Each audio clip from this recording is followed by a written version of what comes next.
याद नहीं था वो किस तरह आया है। इमरान खान को याद नहीं किस तरह आया है वो, उसको तो पता भी नहीं। टिकट GHQ में बांटे गए थे, GHQ में टिकट बांटे जाए, हत्ता डिलिमिटेशन GHQ में हुई थी। डिलिमिटेशन जो बैठे बताए मुझे पता है। ये सेक्रेटरी इलेक्शन कमीशन रोजाना लक्ष्य उठा के वहां जाता था और उस इलेक्शन में जीत के आके आंखें मेरी बिली मेनू में फिर अगले नहीं करने देंगे, अगले फिर आने नहीं। ये मेरा मतलब एक तारीख है। और फिर आप यू टर्न लें, आप झूठ बोलें, आप फितना फैलाएं, आप शारंगेजी करें। एक पाकिस्तान बेहतरीन कल्चर, बेहतरीन सोसाइटी, हयात शर्म वाली सोसाइटी, उसको तबाह बर्बाद कर दें आप। इमरान खान ये कोई नहीं करने देगा अल्लाह के फजल से।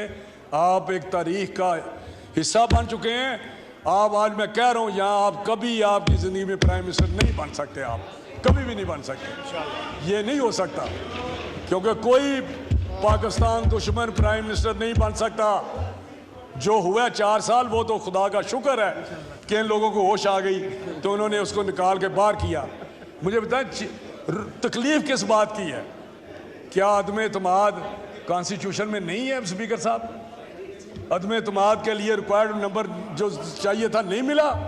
आज पता क्या मुझे अफसोस होता है बातों का, मुझे अफसोस होता है कि साद रफीक साहब ने इधर कहा था, इधर बैठे हुए थे ये सारे लोग, उन्हें कहा कि आज आप अकल के नाखन लें इमरान खान, कल को आप हमारी तरह ट्रक में बैठे होंगे, आप यही बातें कर रहे होंगे जो आज हम कर रहे हैं।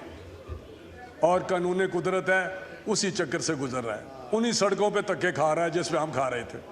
हमने तो भी कुछ किया ही नहीं, हमने तो कुछ किया ही नहीं। ये बातें करते आज मेरी बीवी वहाँ पे अकेली थी, क्या हमारी बेटी मरियम नवाज होटल में अकेली नहीं थी? वो तो होटल था जहाँ तुमने दरवाज़ा तोड़ा, वहाँ तो किसी ने दरवाज़ा नहीं तोड़ा। ये ख्वाजा आसफ को आर्टिकल 6 लगवाता था, तू कैबिनेट में कहता था आर्टिकल 6 लगाओ, आर्टिकल 6। इसकी बीवी को नहीं बुलाया नैब ने, बुलाते रहे या नहीं बुलाते रहे?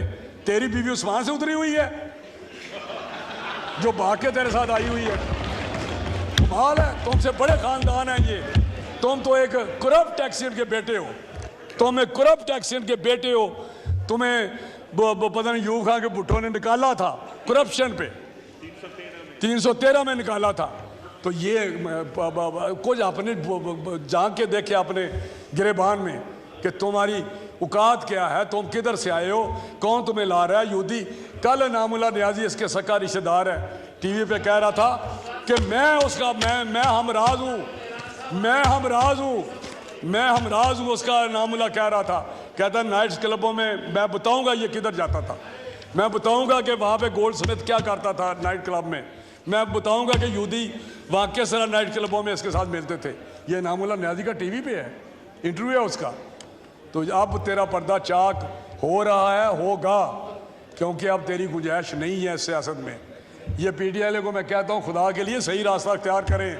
आप अच्छे लोग हैं, छोड़ दें उसको, आप इलेक्टेबल्स हैं। जब आपको पता है उसने नहीं आना तो आप तो हमेशा जीतने वाली पार्टी की तरफ जाते हैं। जीतने वाले हम हैं इंशाल्लाह ताला, आइंदा हम जीतेंगे, हमारी तरफ आ जाएं। तो ये जो चीज़ें हैं इसको देखना चाहिए, इनको अपने आप पे कंट्रोल करना चाहिए इमरान खान को। आज भी उसको मैं कहता हूँ कि इमरान खान अपना कंडक्ट सही कर लो। आज उसी कानून कुदरत की चक्की में ये पिस रहा है और पिस रहा है, करते रहेंगे आप। यही सबक है आपके लिए, सबक है आपके लिए। हमने तो प्लीज इंटरप्शन ना करें। तो ये हमें कहते हैं कि जी हम इनके ये एक उठ के एक्शन का बेटा में डराएगा। मुझे नहीं समझ आती ये क्या करना चाहते हैं। ये मुस्लिम लीग कुंदन है, ये पीपल्स पार्टी कुंदन है। कौन सी इन्होंने कुर्बानी नहीं दी? पीपल्स पार्टी ने कौन सी कुर्बानी नून ने नहीं दी? जलावतनियाँ काटी हैं, जेलें काटी हैं, एक एक बंदे के माथे पे जेल के लिखा हुआ है कि इतनी देर ये जेल में रहे।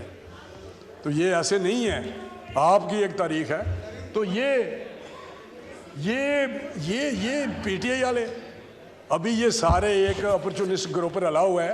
इनकी कोई कैबिनेट में बंदे का पुत्र मुझे दिखा दे जो करप्ट ना हो, जो लोटा ना हो, जिसकी तारीख खानदानी लोटाइज्म ना हो, वो Shah Mahmood please no cross talk. आप तशरीफ रखें जी जनाब, कंक्लूड करें। मुझे नहीं पता ये शरीफ आदमी है, इसको तकलीफ क्यों हो रही है। ये तो बड़ा अच्छा आदमी है, इसको तो नहीं होनी चाहिए। ये तो बड़ा अच्छा आदमी है। कहने का मकसद है कि जब भी पॉलिटिकल मैच्योरिटी का बात करते हैं, अदारे चलने लगते हैं, इस तरह का कोई ना कोई स्तुंगड़ा आ जाता है, जिस तरह इमरान खान है। इसने सारा का सारा निज़ाम भी धर्म भरम कर दिया, इसने मईशत तबाह कर दी, इसने गवर्नेंस तबाह कर दी। मुझे बताएं किसी जगह पे भी इसके बंदे का पुत्र लगा हुआ था कोई? मैं ईमान से मैं हैरान होता हूँ कि अपनी कौम पे भी जो इसके फॉलोवर है, कौम तो बहुत अच्छी है। ये मुझे बताएं कि उस्मान बुज़दार की बात करें, किसकी करें, लेकिन ये मुझे बताएं कि ये इमरान खान कोई एक ऐसा, उसको कहता था डाकू है, परवेज़ लाइव कहता था डाकू है, उसको कहता था चपड़ासी है। यार कोई पूछते नहीं है। डाकू मामा बना लिया, कहते डाकू मामा बना लिया सू, पता नहीं प्यो ना बना लिया उन्होंने। ये वो बंदा है जिसका कोई असूल नहीं है, कोई दीन नहीं है, कोई मजहब नहीं है, ना उसका माँ है, ना बाप है, ना भाई है, ना बहन है। ये मैं रिकॉर्ड पे बता रहा हूँ।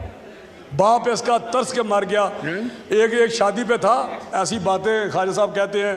ख्वाजा साहब वैसे तो आप भी बड़े इस किस्म के हैं, ट्रेनिंग मुझे इन्होंने दी हुई है, ट्रेनिंग, लेकिन कहता मत बातें कर। मुझे याद है कि एक शादी थी तो इसका वालिद बैठा हुआ था, तो ये भी उस शादी पे गया इमरान खान। तो वो साथ जो बैठे हुए थे इसके वालिद साहब के साथ, वो इकरामुल्लाह नियाज़ी साहब के पास, तो उसने कहा कि ये बेटा आपका आ रहा है। कहता जी हाँ, कहने को तो मेरा बेटा लेकिन है हरामदा। ये उनके लफ्ज़ थे, ये उसके बाप के अपने दोस्तों के साथ लफ्ज़ थे। मैं ऐसे नहीं बात कर रहा, पूछे इसके बेनोई से, सईदुल्लाह से पूछें, हफीजुल्लाह से पूछें। ये मैं समझता हूँ कि राना साहब, you are a very senior politician. ये दोनों लफ्ज़ में एक्सपांज करता हूँ। मुसीबत ये है कि आप लोग बड़े शिस्ता वैल्यूज़ वाले लोग हैं। आप हर बार उसको भी कहे कोई अपना लफ्ज़ वापस चले, उससे वापस करा के दिखा दे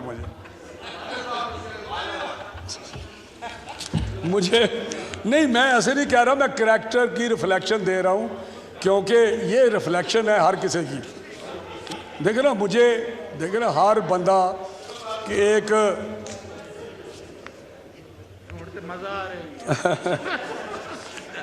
मिसाल नहीं हो, कभी कहता है कि मुझे वहाँ पे गोली लगी है। मुझे ये बैठे हो, मुझे बताएं कि कौन सी गोली लगी है इसको, कि जब ये ट्रक पे खड़ा है, यहाँ तक तो ये कवर था, ये पाँव में किस गोली कौन सी थी जो यहाँ से चली हो, वहाँ से नीचे होती नीचे चली गई, वो मुझे समझ नहीं आ रही।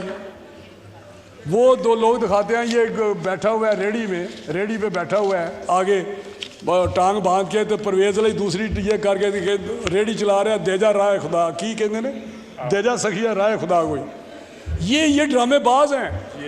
ये शोट में गर्दन अपनी और बाहर निकल फेंकता था, भाग जाता था। ये सर्टिफाइड, वो कहता है सादक मीनी सर्टिफाइड फराडिये हैं, ये सर्टिफाइड नौसरबाज हैं, ये सारा टोला नौसरबाजों का। और अभी तक टांग, जब उसने बाहर आना होता है अदालत में, टांग ऐसे कर लेता है, जब वो जलसे में जाना होता है तो बिल्कुल ठीक खड़ा हो जाता है। तो ये कौम को सोचना चाहिए, हमारी अदलिया को भी सोचना चाहिए कि किस मुकाम पे हम पहुँचे हुए हैं। खुदा का खौफ करें, छोड़ दें नज़रिया ज़रूरत, छोड़ दें पंचायती फ़ैसले। लामा इकबाल का पोता, कल मैं शर्म से डूब के मर गया हूँ। लामा इकबाल का पोता ऐसे था जिस तरह चंगड़ महल का कोई गुंडा होता है। ऑनेस्टली वो वलीद इकबाल आप देखें ज़रा, खुदा की कसम मैं कह रहा हूँ, यहाँ देखे ना, सबसे आगे वो वलीद इकबाल। यार जवेद इकबाल के बेटे हो, वो जज नासरा बेचारी जज शरीफ, और उसके बेटे, तुम्हें शर्म नहीं आती? एक छोटी एमएनए सेनेटर्स क्या होते हैं? करैक्टर के सामने मैं सब कुछ चीज़ें नहीं होती, असूल के सामने कई चीज़ें नहीं होती। तो मैं गुजारिश आपसे कर रहा हूँ सर कि ये चीज़ें इस वक्त हुकूमत को और पार्लियामेंट को खड़ा होना है। ये नो और नेवर वाली बात है, आज या कभी भी नहीं। ये डू और डाई वाली बात है, मेकिंग एंड ब्रेकिंग वाली बात है। अगर नहीं होगा तो बात ख़त्म।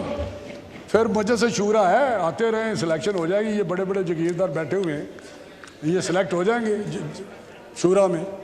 तो ये खुदा के लिए आप पॉलिटिकल वर्कर हैं, आप इसको, हुकूमत को भी चाहिए विजिबल हो, हुकूमत एक्शन ले, खड़ी हो।